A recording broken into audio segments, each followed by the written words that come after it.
ఆంధ్రప్రదేశ్ రాష్ట్ర రాజకీయాల్లో ఉన్న ఏకైక బాహుబలి రాష్ట్ర మంత్రి అచ్చెన్నాయుడు గారికి వేదికను అలంకరించినటువంటి అతిరథ మహారథులు, నందిగాం మండలం దేనుబందుపురం గ్రామం చుట్టుపక్కల గ్రామాల నుంచి విచ్చేసినటువంటి తెలుగుదేశం, జనసేన, భారతీయ జనతా పార్టీ నాయకులకు, కార్యకర్తలకు, దేనుబందుపురం గ్రామస్తులకు, గ్రామ పెద్దలకు, సోదర సోదరీమణులకు ఎంత వైభవంగా ఈ యొక్క కార్యక్రమం జరిపించడానికి ఆత్మీయంగా కదలి వచ్చినటువంటి ప్రతి ఒక్కరికి కూడా మరొకసారి నా హృదయపూర్వకమైనటువంటి నమస్కారాలు తెలియజేసుకుంటున్నాను. పలు సందర్భాల్లో ఎంపీగా మన గ్రామం వచ్చాం, కానీ ఈ రోజు మొట్టమొదటిసారిగా కేంద్ర మంత్రిగా మళ్ళీ మన గ్రామం ఇచ్చేసినందుకు మీకెంత ఆనందం ఉందో మీకంటే ఎక్కువ ఆనందం నాకు ఉందని కూడా తెలియజేసుకుంటున్నాను. నందిగాం మండలం గురించి మాట్లాడుకోవాలనంటే ఎర్రన్నాయుడు గారికి అత్యంత ఇష్టమైనటువంటి మండలం కూడా ఈ నందిగాం మండలం అని తెలియజేసుకోవాలి. అదే రకంగా గత 3 ఎన్నికల్లో 2014, 2019, 2024 19లో 14లో ఎంపీగా, ఎమ్మెల్యేగా మేమిద్దరం పోటీ చేశాం, గెలిచాం. కానీ చిన్న బాధ ఉండింది, నందిగాం మండలం నుంచి సరైన ఆశించినటువంటి ఓట్లు మనం లభించలేకపోయాయి. ఎప్పుడు కూడా మైనస్ లోనే ఉంటున్నామని. కానీ ఎప్పుడు నందిగాం మండలం విడిచిపెట్టుకోలేదు, చిన్న చూపు చూడలేదు. నందిగాం మండలం గెలవాలంటే ప్రేమతో గెలవాలి, పని చేస్తూనే గెలవాలి, ప్రజలకి అభిమానిస్తూనే గెలవాలని పట్టుదలతో పనిచేశాం. ఏదైతే నెగిటివ్ లో ఉండిందో వడ్డీతో సహా నందిగాం ప్రజలు ఈ ఎన్నికల్లో అన్ని కూడా తీర్చేశారని గర్వంగా ఈ సందర్భంగా తెలియజేస్తున్నారు. ఆ నమ్మకం పెట్టుకున్నటువంటి నందిగాం ప్రజలకు, ముఖ్యంగా మన దేనుబందుపురం గ్రామానికి కూడా మరొకసారి నా ధన్యవాదాలు తెలియజేసుకుంటున్నాను. మీ నమ్మకాన్ని వమ్ము చేయకుండా ఎంత ఆశతో, ఎంత అభిమానంతో మా ఇద్దరిని కూడా గెలిపించారో, అచ్చెన్నాయుడు గారు చెప్పినట్టుగా ఈ 5 సంవత్సరాల్లో మన మండలం గాని, మన గ్రామం గాని ఏ పనిని కూడా విడిచిపెట్టకుండా ప్రతి ఒక్క పని పూర్తి చేసే బాధ్యత రాష్ట్ర మంత్రిగా, కేంద్ర మంత్రిగా మేమిద్దరం కూడా తీసుకుంటామని దేనుబందుపురం గ్రామస్తులకి, నందిగాం మండల ప్రజలందరికీ కూడా తెలియజేసుకుంటున్నాం. ఎంత కాన్ఫిడెంట్ గా ఎలా చెప్తున్నామనంటే ట్రాక్ రికార్డు చూడండి మీరు కూడా. 2014 నుంచి 19 వరకు ఆ రోజు మన తెలుగుదేశం పార్టీ ప్రభుత్వం ఉన్నప్పుడు మన గ్రామానికి ఎంత చక్కగా అభివృద్ధి కార్యక్రమాలు జరిగాయో ఒక్కసారి గుర్తు తెచ్చుకోమంటున్నారు. అప్పటికి కూడా శివారు మండలం అన్నారు. నందిగాం మండలంలో శివారు గ్రామం ఏది ఉందనంటే అది దేనుబందుపురం గ్రామం. ఎంపీలు సరిగ్గా వచ్చేవారు కాదు, ఎమ్మెల్యేలు సరిగ్గా వచ్చేవాళ్ళు కాదు. అసలు మంత్రికి ఊరు ఎక్కడుందో కూడా తెలియనటువంటి రోజుల్లో కూడా దేనుబందుపురం గ్రామాన్ని మీద దృష్టి పెట్టి సీసీ రోడ్లు గాని, ట్రైన్లు రోడ్లు గాని, మీ చిరకాల కోరికగా ఉన్నటువంటి మొబైల్ టవర్ కూడా పెట్టినటువంటి ఘనత మన తెలుగుదేశం పార్టీ, దానికి గుర్తు చేస్తున్నాను.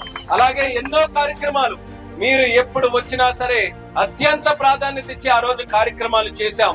2019లో ఆశపడ్డాం, మళ్ళీ ప్రభుత్వం వస్తే మిగిలినటువంటి కార్యక్రమాలు కూడా పూర్తి చేద్దాం. మన మండలం, మన గ్రామాలు, మన తాలూకా నియోజకవర్గం, మన జిల్లా బాగుపడుతుంది, ఇంకా గట్టిగా పనిచేయొచ్చని ఆ రోజు అనుకున్నా సరే ప్రజలు ఒక మార్పు కోరుకొని ఆ రోజు వేరే ప్రభుత్వానికి ఆ రోజు పగ్గాలు అప్పచెప్పారు. కానీ 5 సంవత్సరాలు మళ్ళీ మీరే సాక్ష్యం. ఎక్కడైనా సరే ఒక్క పని ఆశించిన విధంగా జరిగిందా ఒక్కసారి మీ అందరికీ కూడా నెమరు వేసుకోమంటున్నాను. మనలాంటి గ్రామాలు కూడా విడిచిపెట్టారు. ఎక్కడా తట్టెడు మన్నేసి ఒక్క కార్యక్రమం లేదు, ఒక్క పైసా ఖర్చు పెట్టి ప్రజలకు మేలు చేసినటువంటిది లేదు. అటువంటి ఆ సందర్భాన్ని మీరందరూ కూడా చూసుకొని మళ్ళీ రాష్ట్రం బాగుపడాలనంటే మళ్ళీ చంద్రన్న ముఖ్యమంత్రిగా ఈ రాష్ట్రంలోకి రావాలని పట్టుదలతో ప్రతి ఒక్కరు కూడా ఆశీర్వదించి, ఏ రాష్ట్రంలో, దేశంలో ఎన్నో ఎన్నికలు జరిగే 75 సంవత్సరాలు ఈ యొక్క స్వతంత్ర భారతదేశంలో ఏ రాష్ట్రంలో కూడా ఇలాంటి మెజారిటీలు గాని, ఇలాంటి సహజంగా ఎక్కడ కూడా మనం చూడలేదు. 175 నియోజకవర్గాల్లో పోటీ పెడితే 164 నియోజకవర్గాలు ఒకే ప్రభుత్వం గెలిచినటువంటి ఘనత మన ఎన్డీఏ ప్రభుత్వం, మన ఆంధ్రప్రదేశ్ రాష్ట్రంలోనే జరిగింది. మెజారిటీలు కూడా చూసుకుంటే 2000, 3000, 5000 కాదు, 50,000, 60,000, 70,000, 90,000 మెజారిటీలతో ఎమ్మెల్యేలు గెలిచారు. 3 లక్షల మెజారిటీతో శ్రీకాకుళం ఎంపీగా మనం గెలిపించినటువంటి సంఖ్యని మీ అందరికీ కూడా గుర్తు చేస్తున్నాను. అది ప్రజల తాలూకా అభిమానం, ప్రజల తాలూకా కోరిక మళ్ళీ ప్రభుత్వం రావాలని. ఆ వచ్చిన విధంగానే మీకు ఇచ్చినటువంటి హామీ ఆ రోజు చంద్రబాబు నాయుడు గారు స్వయంగా చెప్పారు. రాష్ట్రం మొత్తం మీద తిరిగి 3,000 పెన్షన్ మనకి సరిపోవట్లేదు, ముసలి వాళ్ళకి సరిపోవట్లేదు, వికలాంగులకి సరిపోవట్లేదు, వితంతులకి సరిపోవట్లేదు. అటువంటి 3,000 పెన్షన్ ని 4,000 పెన్షన్ చేస్తామని హామీ ఇచ్చాం. 4,000 కూడా ప్రభుత్వం వచ్చిన తర్వాత కాదు, ఎన్నికల ప్రచారం జరుగుతున్నటువంటి ఏప్రిల్ నెల మే నెల, జూన్ నెల కూడా కలిపి బకాయిలతో సహా ఇస్తామని చెప్పి మాట మీద నిలబడినటువంటి ముఖ్యమంత్రి మన చంద్రబాబు నాయుడు గారని తెలియజేస్తున్నాను. అప్పటి నుంచి ఇప్పటి వరకు ఒకటే తేదీ వస్తూనే 4,000 వితంతులకి, వికలాంగులకి 6,000 రూపాయల పెన్షన్ 1వ తేదీన ఇవ్వడం జరుగుతుంది. ఒకవేళ 1ని గాని సెలవు వస్తే, పండగ వస్తే తరువాత రోజు కాకుండా ముందు రోజునే ఆ పెన్షన్లు కూడా పంపిణీ చేస్తున్నాం. అందులోనే భాగంగా ఈ రోజు 31 తేదీనే జనవరి తాలూకా పెన్షన్లు అన్ని కూడా మీకు అందజేస్తున్నాం. మాట ఇస్తే నిలబడడానికి, దాన్ని పూర్తి చేయడానికి ఎంత కష్టమైనా సరే చంద్రబాబు నాయుడు గారు నిలబడతారనడానికి ఇది ప్రత్యేకమైనటువంటి ఉదాహరణ. మనం మొదలు పెట్టామన్నా క్యాంటీన్లు, మళ్ళీ వచ్చిన ప్రభుత్వం మూసేసింది. మళ్ళీ అన్న క్యాంటీన్లు కూడా తెరిపించి 5 రూపాయలకే స్వచ్ఛమైనటువంటి భోజనం పెట్టే పథకం మళ్ళీ మనం ప్రారంభించాం. ఇలా ఎన్నో పథకాలు. మరి గ్యాస్ సిలిండర్లు కూడా మీరు చూసుకుంటే 3 ఉచితమైనటువంటి గ్యాస్ సిలిండర్లు ఆ పథకం కూడా ఇస్తున్నాం. మళ్ళీ రాబోతున్నటువంటి ఉగాదికి ఆడపడుచులు కోరుకునే విధంగా ఏదైతే బస్సు ఫ్రీ అని చెప్పామో, వచ్చే ఉగాది పండగ నుంచి ఆ కార్యక్రమం కూడా మన రాష్ట్రంలో శ్రీకారం చుట్టబోతున్నామని ఈ సందర్భంగా తెలియజేస్తున్నాం. ల్యాండ్ టైటిలింగ్ యాక్ట్ భయపడ్డ రైతులందరూ కూడా మన భూములు ఇంకెవరో తీసుకోవడం ఏంటి, మన పత్రాలు ఇంకెక్కడో ఉండడం ఏంటని అటువంటి ల్యాండ్ టైటిలింగ్ యాక్ట్ ను కూడా రద్దు చేశాం. పిల్లల ఉద్యోగాల కోసం ఎంత ఆరాట పడే వాళ్ళం. ఒక్క ఉద్యోగం లేదు గత 5 సంవత్సరాల్లో. ఒక ప్రభుత్వ ఉద్యోగం లేదు, ఒక ప్రైవేట్ ఉద్యోగం లేదు. అటువంటిది చంద్రబాబు నాయుడు గారు మొట్టమొదటి సంతకం డిఎస్సి మీద సంతకం పెట్టి వేల మంది మన తాలూకా యువతీ యువకులకి ఉద్యోగ అవకాశాలు కల్పించడానికి ఈ ప్రభుత్వం శ్రీకారం చుట్టిందని గుర్తు చేస్తున్నాను. ఇన్ని కార్యక్రమాలు 6 నెలల్లోనే. ఒక పక్కన చూస్తే కష్టాలు, అంత ఈజీ కాదు ఈ యొక్క రాష్ట్రాన్ని ముందుకు నడిపించడానికి. ఎక్కడ చూసినా అప్పులతో కూడినటువంటి రాష్ట్రం. ఖజానా చూస్తే 1 రూపాయి లేదు. గతంలో ఉన్నటువంటి ముఖ్యమంత్రి, గత ప్రభుత్వం మొత్తం ఖజానా ఖాళీ చేసి, దోపిడీ చేసి ఎక్కడ పని చేయడానికి 1 రూపాయి కూడా మిగల్చలేదు. కానీ చంద్రబాబు నాయుడు గారు వచ్చిన తర్వాత ఆయన ఆలోచనలు, ఆయన దూరదృష్టి, ఈ రోజు కేంద్ర ప్రభుత్వం నరేంద్ర మోదీ గారి తాలూకా సహకారం తీసుకొని అంచెలంచెలుగా మళ్ళీ ప్రోగ్రామ్స్ అన్ని కూడా చేయాలని ప్రతి నెల కూడా వినూత్నంగా కార్యక్రమాలు చేస్తూ ప్రజలకు మంచి చేసే ప్రోగ్రామ్స్ చేస్తున్నాం. మనలాంటి గ్రామంలో మళ్ళీ 35 లక్షలు ఇచ్చి ఈ రోజు సీసీ రోడ్స్ అన్ని కూడా చేయిస్తున్నాం. మళ్ళీ భవిష్యత్తులో కూడా ఏ రోడ్డు మిగిలిపోయినా, ఏ ట్రైన్ మిగిలిపోయినా ప్రతి ఒక్క కార్యక్రమం కూడా మన ప్రభుత్వంలో చేసి తీరుతాం. అది కేవలం ఈ గ్రామమే కాదు, చుట్టుపక్కల గ్రామాలు ఏ ఉన్నా సరే అందరూ కూడా ధైర్యంగా మీ తాలూకా పనులు చెప్పండి. ప్రతి ఒక్క కార్యక్రమం కూడా మన ప్రభుత్వంలో చేసి తీరుతాం. ఈ యొక్క కార్యక్రమాలన్నీ కూడా చేయడంతో పాటు ముఖ్యంగా మనకు కావాల్సింది ఇందాక చెప్పినట్టు ఉద్యోగాల కోసం దాని మీద దృష్టి పెట్టాం. అచ్చెన్నాయుడు గారు కానీ నేను గాని గెలిచిన తర్వాత మేము అనుకున్నటువంటిది, శ్రీకాకుళం జిల్లా అనంటే ఎప్పుడు వలసల జిల్లానే. మన దగ్గర ఎంత చదువుకున్నా సరే ఎక్కడో దూర ప్రాంతాలకు వెళ్ళి పనిచేస్తున్నారు, విదేశాలకు వెళ్ళి పనిచేస్తున్నారు. అజయ్ కుమార్ గారు ఇప్పుడే చెప్పారు, ఎక్కడో అబుదాబిలో, ఎక్కడో దుబాయ్ లో, సింగపూర్ లో, కువైట్ లో అలాంటి ప్రాంతాలకు వెళ్ళి నానా ఇబ్బందులు, కష్టాలు పడి అక్కడ జైళ్ళంట తిరుక్కొని ఫోన్లు చేసి వాట్సాప్ లో వీడియోలు పెట్టి, అయ్యా మాకు మళ్ళీ తిరిగి మన ప్రాంతానికి తీసుకొని రావంటని ఈ రోజు కష్టాల మీద ఈ రోజు ఎంతో మంది ఫోన్ చేస్తున్నారు. మరి వాళ్ళందరికీ కూడా పరిష్కారం ఏంటి? ఇక్కడే ఉద్యోగాలు రావాలి, పెట్టుబడులు ఇక్కడే రావాలి. శ్రీకాకుళం జిల్లాలో పెట్టుబడులు అన్ని కూడా తీసుకొని వచ్చి కంపెనీలు ఎక్కడ పెట్టించాలి. దానికోసం అచ్చెన్నాయుడు గారు, నేను మాకున్నటువంటి పదవులు వినియోగించి ఎంతో మంది పెట్టుబడిదారులతో మాట్లాడుతున్నాం. వాళ్ళందరికీ కూడా శ్రీకాకుళం ఆహ్వానించి మీరు ఇక్కడ పెట్టండి అని మేము చెప్తున్నాం. 1 సంవత్సరం మీరు అందరూ కూడా చూస్తూ ఉండండి. పెద్ద పెద్ద కంపెనీలు తెచ్చి వాళ్ళతో ఇక్కడ పెట్టుబడులు పెట్టించి ఇక్కడ మనకు చదువుకున్నటువంటి యువతి యువకులకి మరి ఎక్కడికో వెళ్లకుండా ఇక్కడే అవకాశాలు కల్పించే విధంగా చర్యలు తీసుకుంటామని మా యువతి యువకులందరికీ కూడా తెలియజేస్తున్నాం. అది జరగాలనంటే ముఖ్యంగా కనెక్టివిటీ మనం పెంచాలి. రోడ్డు కనెక్టివిటీ బ్రహ్మాండంగా ఉంది. అలాగే మనకి అద్భుతమైనటువంటి సముద్రం ఉంది. పోర్ట్ కనెక్టివిటీ పెంచాలి. ఛాలెంజ్ గా అచ్చెన్నాయుడు గారు తీసుకున్నారు. వచ్చే జూన్ కల్లా మనం మొట్టమొదటి షిప్ ని మన మూలపేట పోర్ట్ కి తీసుకొని రావాలని ఆయన కూడా ఈ రోజు కృషి చేస్తూ ఆ కార్యక్రమం చేస్తున్నారు. మరి విమానయాన శాఖకు మంత్రిగా ఉన్నాను. నేను కూడా విడిచిపెట్టేది లేదు. ఒక ఎయిర్పోర్ట్ కూడా శ్రీకాకుళంలో పెట్టాలని నేను కూడా దాని మీద కష్టపడి ఈ రోజు ప్రయత్నం చేస్తూ ముందుకు నడుస్తున్నాను. అలాగే మనకు దగ్గరలో భోగాపురం విజయనగరం జిల్లాలో ఉంది. అక్కడ ఉన్నటువంటి ఎయిర్పోర్ట్ ను కూడా పూర్తి చేయాలి. 2 సంవత్సరాలు అన్నారు. 2 సంవత్సరాలు అయితే కాదు, 8 నెలల ముందే పూర్తి చేయాలని వాళ్ళ మీద కూర్చొని మరి పనిచేయించి భోగాపురం ఎయిర్పోర్ట్ కూడా తొందరగా పూర్తి చేసే ప్రయత్నం చేస్తున్నాం. అలా ఈ యొక్క ప్రాంతాన్ని అన్ని విధాలుగా గాలిలో వస్తామన్నా, సముద్రంలో వస్తామన్నా, రోడ్డు మార్గంలో వస్తామన్నా, రైలు మార్గంలో వస్తామన్నా, అన్ని కనెక్టివిటీ గాని మన శ్రీకాకుళం జిల్లాకి బ్రహ్మాండంగా ఉంటే దేశం నుంచే కాదు విదేశాల నుంచి కూడా పెద్దలందరూ కూడా వచ్చి మన ప్రాంతంలో పెట్టుబడులు పెట్టడానికి సిద్ధంగా ఉంటారు. అటువంటి శ్రీకాకుళం జిల్లా తయారు చేయాలనేదే మా లక్ష్యం అనేది కూడా మీ అందరికీ తెలియజేస్తున్నాం. దానికి మీరందరూ కూడా సహకరించాలి. గతంలో కాకుండా దూరదృష్టితో మనం అందరం ఆలోచించాలి. రైతాంగం ఉన్నారు, కష్టపడుతున్నారు. కానీ ఈ రోజు రైతుల తాలూకా పరిస్థితి చూసి ఎవరు పెద్దలందరూ కూడా మళ్ళీ తిరిగి నాగలివ్వట్లేదు. పిల్లలకి పలకం ఇస్తున్నారు. చదువుకోండి, మంచి ఉద్యోగాలు సంపాదించుకోండి, ఇంజనీరింగ్లు చేయండి, డిగ్రీలు చేయండి అని కష్టపడి చిన్నప్పటి నుంచి కూడా డబ్బులు పోగేసుకుని వాళ్ళకి అన్ని కాలేజీల్లోనూ చదివిస్తున్నాం. అటువంటి చదువుకున్నటువంటి వాళ్ళందరికీ కూడా ఉద్యోగాలు ఇచ్చినప్పుడే మన ప్రాంతం మరొక తరం ఈ రోజు బాగుపడుతుందనే ముఖ్యంతో మీ అందరికీ కూడా తెలియజేస్తున్నాను. దాని మీద దృష్టి పెట్టి మేము కార్యక్రమాలు చేస్తున్నాం. కేంద్ర ప్రభుత్వం కూడా చాలా సహకరిస్తుంది. నరేంద్ర మోదీ గారు ఈ రోజు చంద్రబాబు నాయుడు గారు అంటే చాలా నమ్మకం ఆయనకి. చంద్రబాబు నాయుడు అంటే చాలా గౌరవం ఆయనకి. అటువంటి చంద్రబాబు నాయుడు గారు ఏ సమస్య తీసుకెళ్లినా సరే కేంద్రం నుంచి నేను కూడా మీటింగుల్లో ఉంటున్నాను.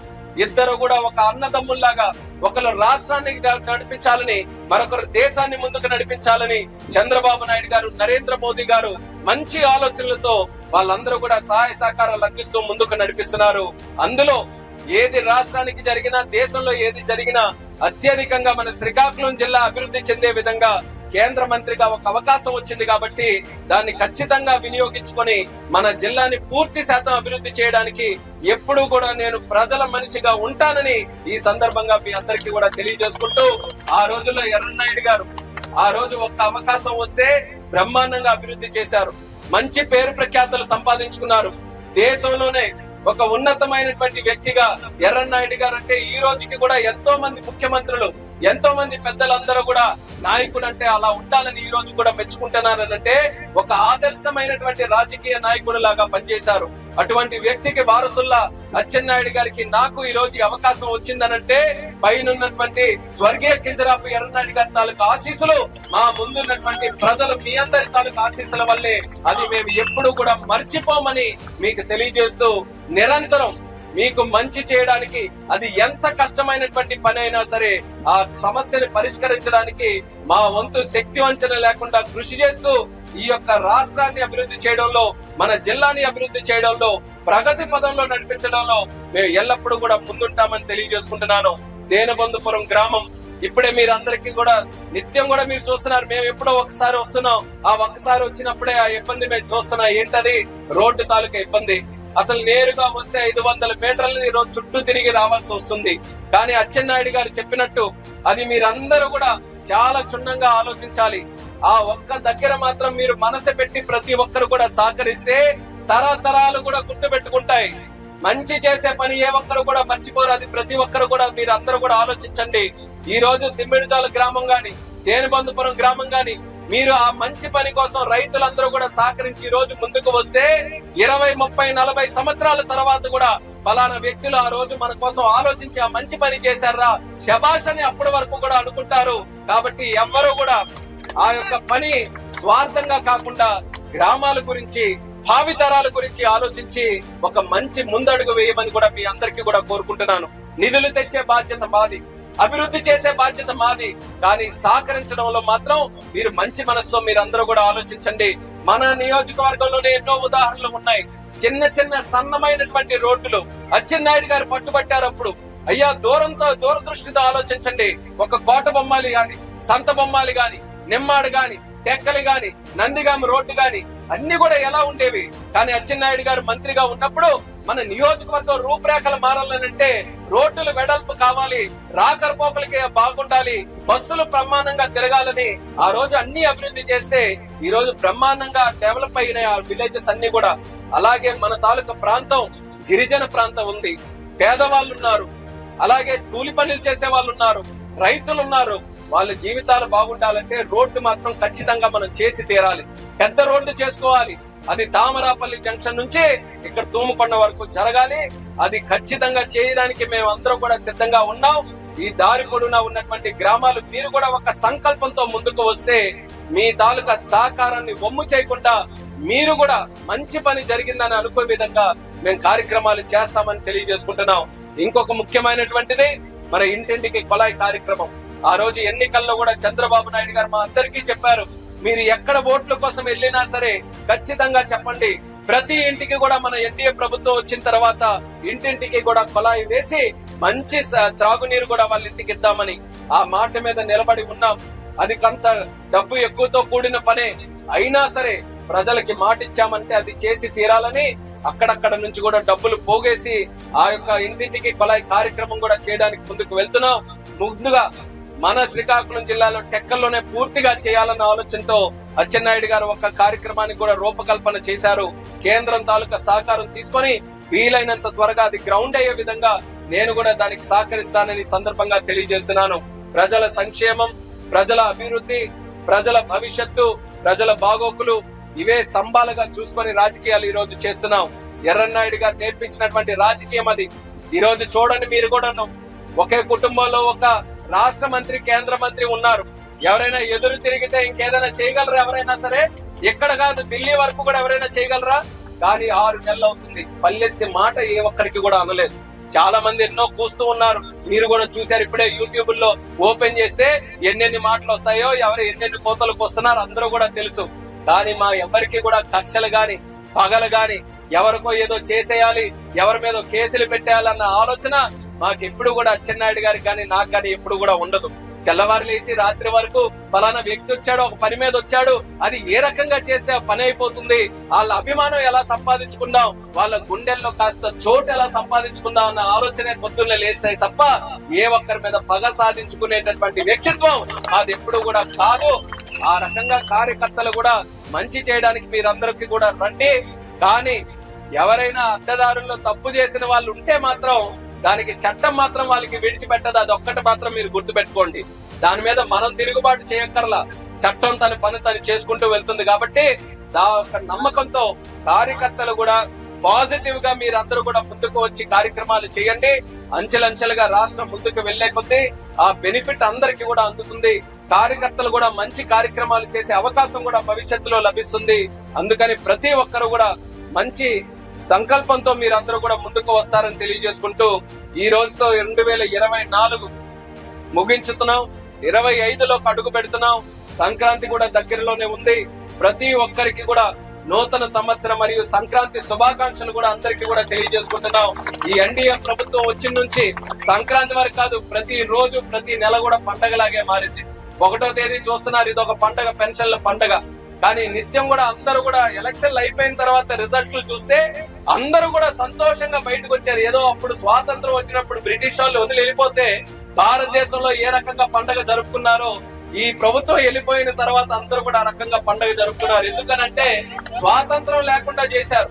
ఒక మాట అనడానికి లేదు ఎవరికి కూడాను, ఒక కష్టం చెప్పుకోవడానికి లేదు ఎవరికి కూడాను, ఒక ఏదైనా సమస్య ఉంటే ఆ సమస్య ఎవరి దగ్గరికి వెళ్ళాలో చెప్పుకోవడానికి లేదు.